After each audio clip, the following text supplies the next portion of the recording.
One of the things that the Goyim need to understand is in the Gemara Masechet Avodah Zarah, there's a big rebuke against the Goyim. Very big rebuke. It's after the end of times, Mashiach comes, the Goyim are going to come to Hashem and they're going to say, listen, okay, now we know for sure the Torah is real, great. Okay, but it's, of course we didn't follow the Torah. You gave them Moses. We didn't have Moses. Hashem says, I gave you Bilam. Bilam had the same powers as Moshe Rabbeinu. As a matter of fact, he had one power that Moshe Rabbeinu didn't have. He knew the moment of the day, the rega, that I am angry. Not that Hashem gets angry, but the moment that Hashem passes judgment. How long is the moment? Some say it's a quarter of a second, some say it's 1/15,000 of a second. Needless to say, it's one moment during the day where Hashem delivers all of the judgment on earth and the universe. And Bilam knew that moment. Why is that moment so valuable? Because at that moment he was able to ask Hashem to deliver that judgment against Am Yisrael, his firstborn son. So that's when Bilam tried to curse Am Yisrael. He tried to curse him at that moment. And Hashem says, listen, I choose the Rega. I choose if I'm angry or not. It's not that I have to be angry. So to show you that you're like a measly little creation, and I'm the creator, not only will I not be angry at that moment to curse my children, but I'll actually turn that moment into a blessing. And he ended up blessing Am Yisrael at that moment. And that's why in the 10 remembrances that you say every day at the end of Shachrit, one of the things that you have to thank Hashem for is that he actually, that moment that was Hashem Erachem, was a potential opportunity for Hashem to destroy the world by allowing Bilam to curse us. He did not allow it to happen. So now the Goyim are going to say, you had Bilam, we had Bilam, yeah, but he went off the derech, he became a crazy. He goes, hey, that's his problem, not my problem. We had this, you had that. He said, okay, listen, but we built all these bridges. So your Jews can go to the Bet Knesset, so they can go to do this, to do their chesed. He goes, no. You built them only for you. You built it so you can collect tolls. You built the buildings so you can collect rent. You did this, all of these things you did for you. You didn't do for my nation. You can't fool me. Said, okay, fine, God, we can't fool you. Give us one mitzvah at least. Give us one opportunity. One opportunity. He goes, okay, I'm going to give you the easiest mitzvah. What mitzvah? I'm going to give you Sukkot. You're going to be able to celebrate Sukkot. If you fulfill that mitzvah, a week-long mitzvah, like you're supposed to, you're good. You're saved. What do we have to do? You build yourself a little tent. You go in a tent, you sleep in a tent for a week. You have a etrog, you have a lulav, you have a few different things. You eat, you drink, you hang out with the family, you pray a little bit, it's finished. It's simple mitzvah. It's fun. Anyone who knows the value of this mitzvah, it's the greatest thing in the world. As a matter of fact, the whole concept of Sukkot during biblical times, during the Bet HaMikdash, the entire time of Sukkot, that whole week, Am Yisrael would have 70 korbanot brought to the Bet HaMikdash every day. Why? One representing every one of the nations. Why? So Hashem protects every one of the nations. If the Goyim actually knew how the Jews are protecting them from evil decrees, from the Satan, from Shamayim who wants to go against them, they're giving korbanot, they're bringing sacrifices to Hashem. No, Hashem protect them, give them parnasah, they're okay, they'll do Teshuva, maybe they'll convert. Look, we're bringing korbanot. We're helping them out. What would the Goyim actually do? Instead of destroying the Bet HaMikdash, the Romans and the Greeks and anyone in between, what would they do? They put their entire army to surround the Bet HaMikdash to protect it. Like, hey, this Bet HaMikdash is the reason why I get parnasah. But these fools didn't know this, so they destroyed it. So at the end of times, the Gemara in Avodah Zarah says that the Goyim are going to be given the opportunity to do Sukkot.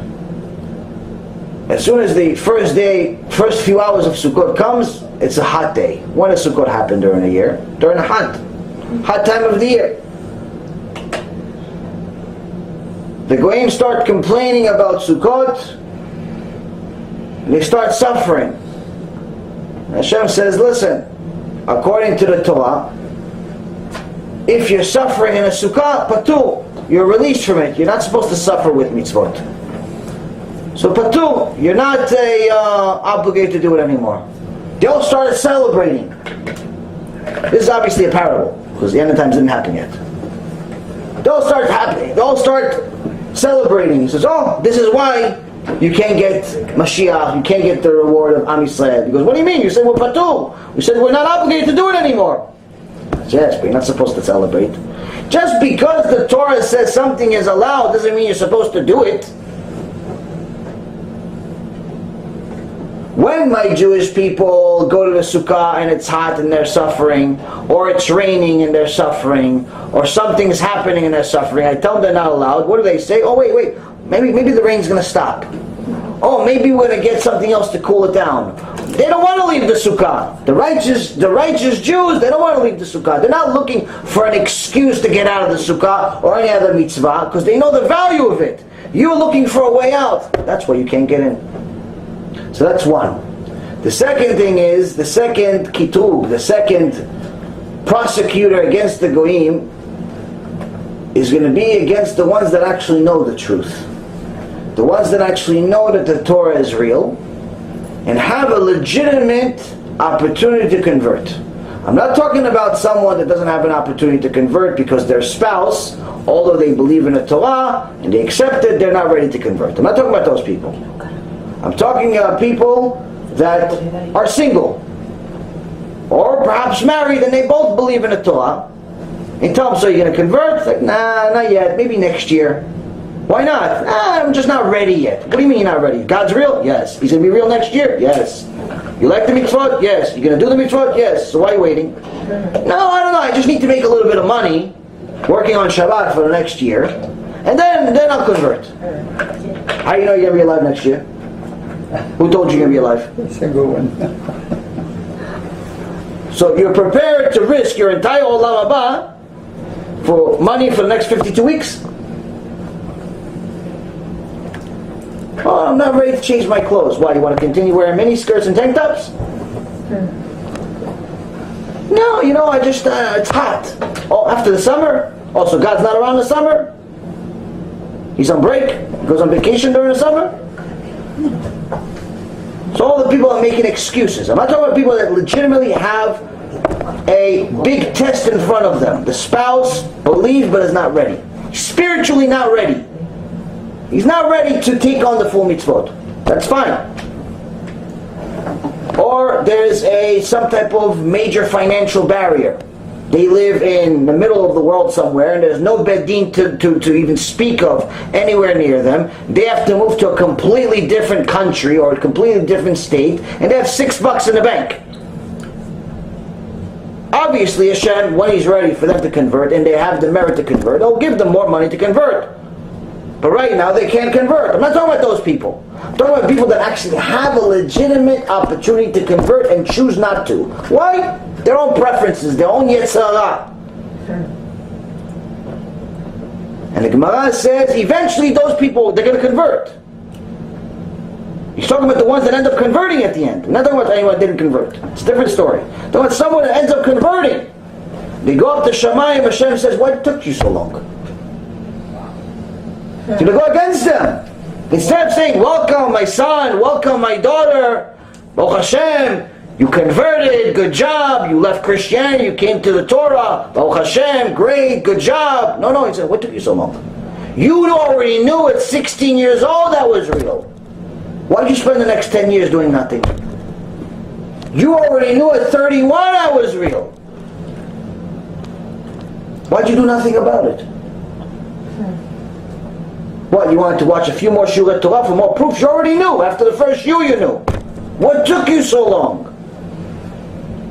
Why did you spend an extra minute not fulfilling my mitzvot when you knew that every mitzvah is priceless? Instead you went and chased money, you chased girls, you chased this, you chased that. How'd you do that?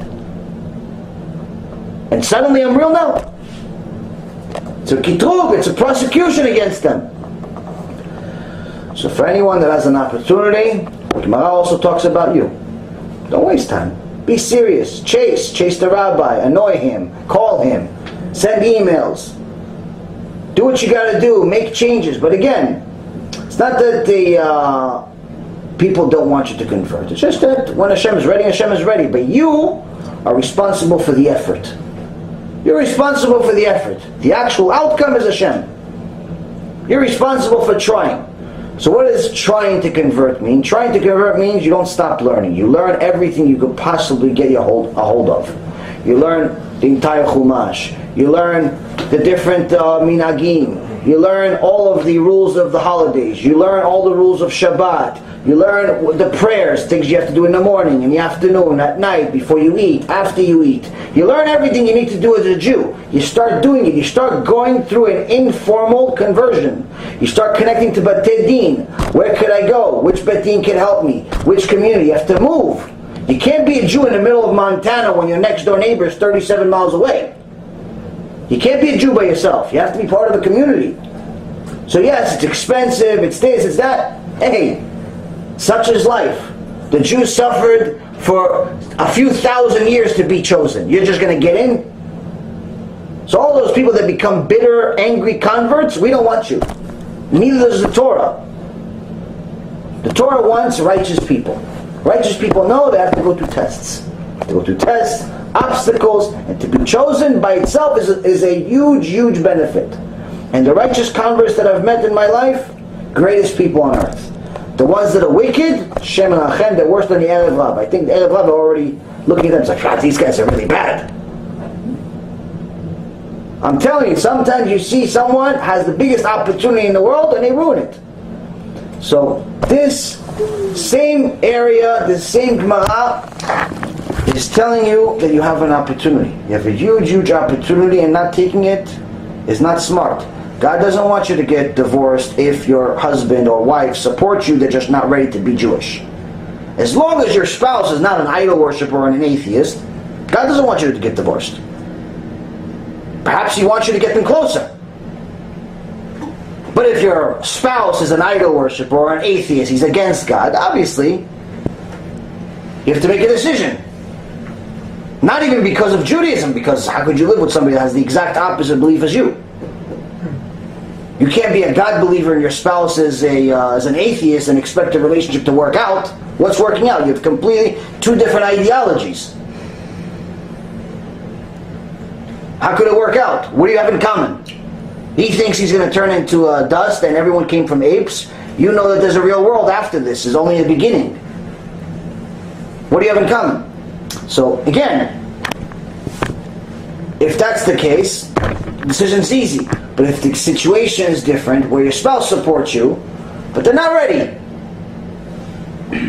it's a different story. You have to support them, you have to help them, you have to do what we tried to do, and Baruch Hashem, Hashem gave us the merit to succeed in. Get your spouse closer, teach him, show him.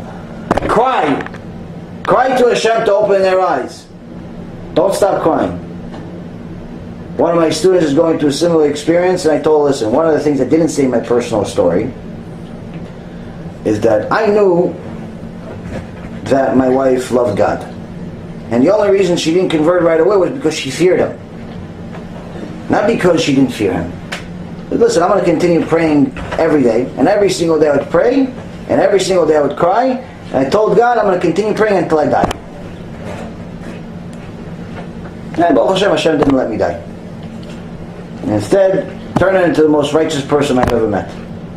So, again, there has to be a level of Mesirut Nefesh. Don't think it's an easy, free ride, like you're entitled to be Jewish, like this awful, wicked generation that we have right now, where everybody feels entitled. Because they have a few dollars, they know to use a few applications on an iPhone, everybody's entitled. There's no entitlements. It's a privilege, earn it, pass the test, Hashem will bless you.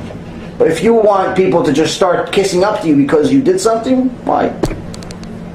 So, to know that once you get in, it doesn't matter whether people accept you, don't accept you. Go to a place where people accept you, obviously. But if people that are already Jewish are ignorant and they don't accept you, move. Until you move, act like they don't exist. Why? Because They're idiots. Because anyone who knows anything about converts knows that a convert is considered higher than a natural born Jew. A righteous convert, not a wicked convert. So, for all of those people, the opportunity is there.